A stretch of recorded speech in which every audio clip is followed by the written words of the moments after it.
আসসালামু আলাইকুম। সংবাদে আপনাদের সবাইকে স্বাগত জানাচ্ছি। আমি ফিরোজ তোহা। শুরুতেই সংবাদ শিরোনাম।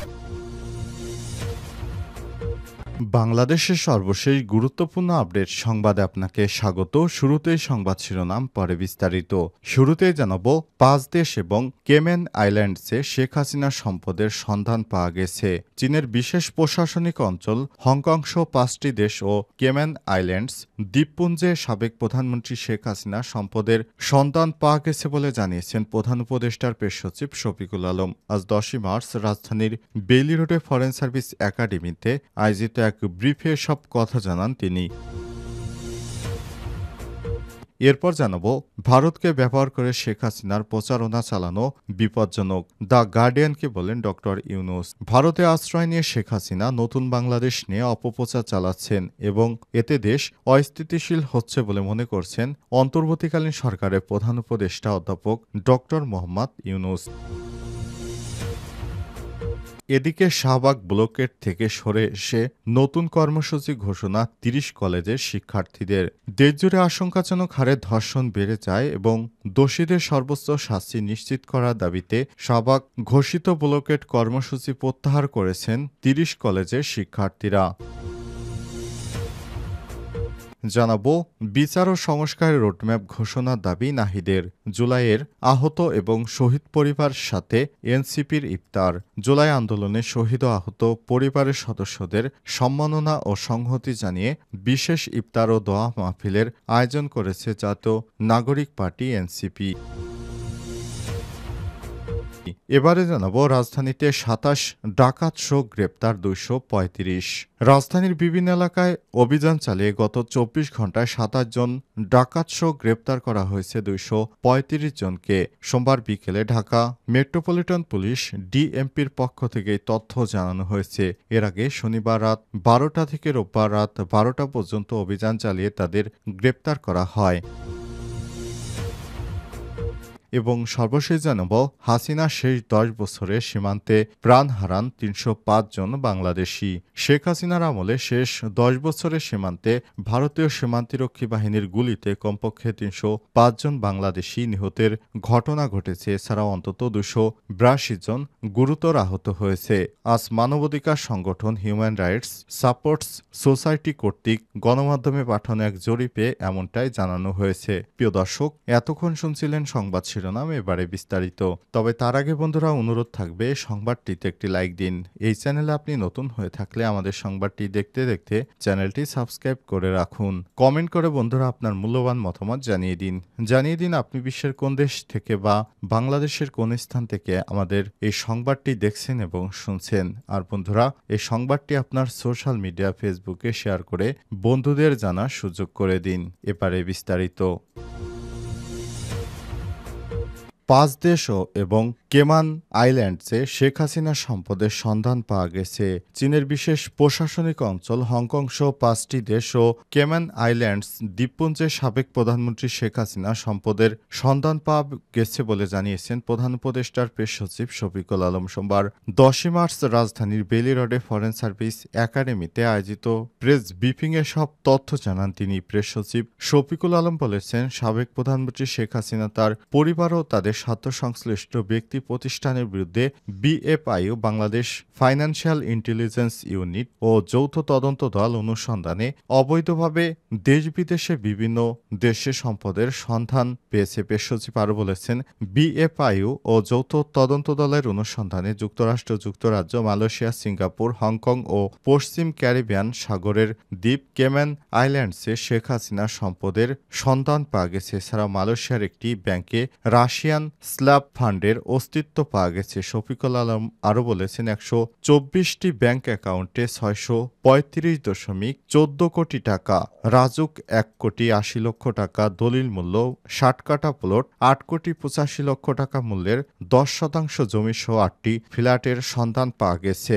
এ সময় তিনি আরও বলেছেন, বিএফআইউ 2টি গোয়েন্দা প্রতিবেদন দুর্নীতি দমন কমিশনে পাঠিয়েছে। এছাড়াও 5,15,00,000 টাকা সহ 11টি ব্যাংক হিসাব ফ্রিজ করেছে। সব ব্যাংক হিসাবের তথ্য দুদকে পাঠানো হয়েছে। এছাড়া তিনি আর বলেছেন, এছাড়াও প্রতারণা ও জালিয়াতির অভিযোগে মোট 6টি মামলা দায়ের করা হয়েছে। 6টি মামলার তদন্ত বিষয়াদি খুব শীঘ্রই জনগণের সামনে প্রকাশ করা হবে। চার্জশিট দাখিল এবং পরিবারের 7 সদস্যকে বিদেশ ভ্রমণে নিষেধাজ্ঞা আরোপ করা হয়েছে। ভারতকে ব্যবহার করে শেখ হাসিনার প্রচারণা চালানো বিপজ্জনক, গার্ডিয়ানকে বলেন ডক্টর ইউনূস। ভারতে আশ্রয় নিয়ে শেখ হাসিনা নতুন বাংলাদেশ নিয়ে অপপ্রচার চালাচ্ছে এবং এতে দেশ অস্থিতিশীল হচ্ছে বলে মনে করেন অন্তর্বর্তীকালীন সরকারের প্রধান উপদেষ্টা অধ্যাপক ডক্টর মোহাম্মদ ইউনূস। তিনি বলেন, ভারত তাকে আশ্রয় দিচ্ছে, এটা মানা যায়। ভারতকে ব্যবহার করে আমরা যা যা করেছি তা নষ্ট করার প্রচারণা চালাতে দেওয়াটা বিপজ্জনক। তিনি দেশকে অস্থিতিশীল করে তোলেন। ব্রিটিশ গণমাধ্যম দ্য গার্ডিয়ানের সাংবাদিক হান্না এলিস পিটারসনকে এক সাক্ষাৎকারে সব কথা বলেন ডক্টর মোহাম্মদ ইউনূস। সোমবার 10ই মার্চ প্রকাশিত প্রতিবেদনে ডক্টর ইউনূস শেখ হাসিনার পালিয়ে যাওয়ার পর দেশের সে সময়ের পরিস্থিতি প্রসঙ্গ তুলে ধরেন। তিনি বলেন, তিনি শেখ হাসিনা যে ক্ষতি করেছেন তা ছিল ভয়াবহ। এটি ছিল আরেকটি গাজা যুদ্ধের মতো পুরোপুরি বিধ্বস্ত একটি দেশ। তবে এখানে ভবন নয়, বরং ধ্বংস করা হয়েছে সব প্রতিষ্ঠান, নৈতিকতা, জনগণ এবং আন্তর্জাতিক সম্পর্ক। শেখ হাসিনা শাসনামলে প্রধান উপদেষ্টা বলেন, হাসিনা শাসনামলে কোনো সরকার ছিল না, ছিল একটি দস্যু পরিবারের শাসন। সরকার প্রধানের যে কোনো আদেশই তখন পালিত হতো। কেউ সমস্যা তৈরি করত, আমরা তাদের উধাও করে দেব।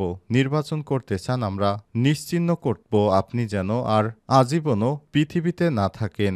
আপনি টাকা চান এই ব্যাংক থেকে $1 মিলিয়ন ঋণ, যা আপনাকে কখনোই ফেরত দিতে হবে না। 15 বছর স্বৈরাচারী শাসনের পর ছাত্র জনতার অভ্যুত্থানের মধ্য দিয়ে গত 5ই অগস্ট ক্ষমতাচ্যুত হয়ে দেশ ছেড়ে পালিয়ে ভারতে আশ্রয় নেন শেখ হাসিনা। এরপর অভ্যুত্থানে নেতৃত্বদানকারী শিক্ষার্থীরা শান্তিতে নোবেলজয়ী অধ্যাপক ডক্টর মোহাম্মদ ইউনূসের সঙ্গে যোগাযোগ করে দেশের দায়িত্বভার গ্রহণ করার অনুরোধ জানান। হাসিনার শাসন আমলে ভয়াবহ বিপর্যয় বাংলাদেশের গণতন্ত্র পুনরুদ্ধারে অন্তর্বর্তীকালীন সরকারের নেতৃত্ব দিতে রাজি হন ডক্টর ইউনূস। গত 8ই আগস্ট অন্তর্বর্তীকালীন সরকারের প্রধান উপদেষ্টা হিসেবে শপথ গ্রহণের পর ডক্টর ইউনূসের নেতৃত্বে নতুন যুগে প্রবেশ করেছে বাংলাদেশ।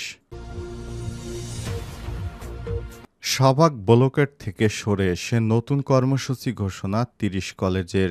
দেশজুড়ে আশঙ্কাজনক হারে ধর্ষণ বেড়ে যায়। দোষীদের সর্বোচ্চ শাস্তি নিশ্চিত করার দাবিতে শাহবাগ ব্লকেট কর্মসূচি প্রত্যাহার করেছে 30 কলেজের শিক্ষার্থীরা। মঙ্গলবার 11ই মার্চ এই কর্মসূচির পরিবর্তে নতুন কর্মসূচি ঘোষণা করেন তারা। নতুন কর্মসূচিতে শাহবাগের জাতীয় জাদুঘরের সামনে পাশের ফাঁকা রাস্তায় অবস্থান ঘোষণা দিয়েছেন তারা। এই কর্মসূচিতে রাজধানীর 30টি কলেজের শিক্ষার্থীরা অংশগ্রহণ করবেন। এ সময় সড়কেই ইফতার করবেন তারা। শিক্ষার্থীরা জানিয়েছেন, জনগণের ভোগান্তির কথা চিন্তা করে এই ব্লকেট থেকে সরে আসছেন তারা। তবে ব্লকেট কর্মসূচির পরিবর্তে শাহবাগ জাতীয় জাদুঘরের সামনে পাশের ফাঁকা রাস্তায় অবস্থান করবেন বলে জানান তারা। এর আগে কণ্ঠে আবার জাগজোর ধর্ষকদের কবরখোর স্লোগানে ব্লকেট কর্মসূচি পালন করার কথা জানান তারা। দেশজুড়ে আশঙ্কাজনক হারে ধর্ষণ বেড়ে যায় এবং দোষীদের সর্বোচ্চ শাস্তি নিশ্চিত করার দাবিতে শাহবাগ সকাল সন্ধ্যা এই কর্মসূচি ঘোষণা দিয়েছিল শিক্ষার্থীরা। পরে জনগণের ভোগান্তির কথা মাথায় রেখে শিক্ষার্থীরা তাদের কর্মসূচির পরিবর্তন করে। তারা শাহবাগ ব্লকেট বাদ দিয়ে নতুন জায়গায় তাদের অবস্থান কর্মসূচি ঘোষণা দিয়েছে। কাল সকাল থেকেই তাদের এই কর্মসূচি শুরু হচ্ছে বলে জানিয়েছে 30 কলেজের শিক্ষার্থীরা। বিচার ও সংস্কারের রোডম্যাপ ঘোষণার দাবি নাহিদের। জুলাই আহত এবং শহীদ পরিবারের সাথে এনসিপির ইফতার। জুলাই আন্দোলনে শহীদ আহত পরিবারের সদস্যদের সম্মাননা ও সংহতি জানিয়ে বিশেষ ইফতার ও দোয়া মাহফিলের আয়োজন করেছে জাতীয় নাগরিক পার্টি এনসিপি। সোমবার সোহরাওয়ার্দী উদ্যানে ইফতার ও দোয়া মাহফিলের আয়োজন করা হয়। বিশাল সামিয়ানার নিচে কার্পেট বিছিয়ে আহত ও শহীদ পরিবারের সদস্যদের বসার ব্যবস্থা করা হয়। ইফতার আয়োজনে শহীদ ও আহত ব্যক্তিদের পরিবারের সদস্যসহ শতাধিক অতিথি উপস্থিত ছিলেন। এ সময় জুলাই আন্দোলনে যোদ্ধা আশিস শাহরিয়া সাপি বলেছেন, খুনি হাসিনার বিচার দ্রুত বাস্তবায়নের জন্য আমাদের ঐক্যবদ্ধ থাকতে হবে। আমরা কোনো ফাঁদে পা দেব না, মবে চোখ দিব না, আমরা অযথা রাজপথে সময় নষ্ট করব না। আমরা যদি আমাদের দাবি দাওয়াগুলো নিয়ে 2 দিন রাজপথে উপস্থিত হই, আমরা নিজেরাই প্রশ্নবিদ্ধ হব। সমাজ জুলাই যোদ্ধাদের যথাযথ সম্মান দিবে না। জাতীয় নাগরিক পার্টি এনসিপির আহ্বায়ক মোহাম্মদ নাহিদ ইসলাম বলেছেন, জুলাইয়ের আকাঙ্ক্ষা বাস্তবায়ন করতে আমরা কারো উপরই নির্ভর করতে চাই না। আমরা রাজপথে নেমে সেটা নিজেরাই বাস্তবায়ন করতে চাই। আমরা সবাই বিচার ও সংস্কারের কথা বলেছি। জুলাই অভ্যুত্থানে আহত ও শহীদ পরিবারের সদস্যরা হলেই 5ই আগস্ট পরবর্তী সময়ে সরকার ও যারা রাজনীতি করতে যাচ্ছে তাদের ন্যায্যতার মাপকাঠি উল্লেখ করে তিনি আরও বলেছেন, এই শহীদ পরিবার ও আহতদের মনে আকাঙ্ক্ষা কি সেটি আমাদের বুঝতে হবে।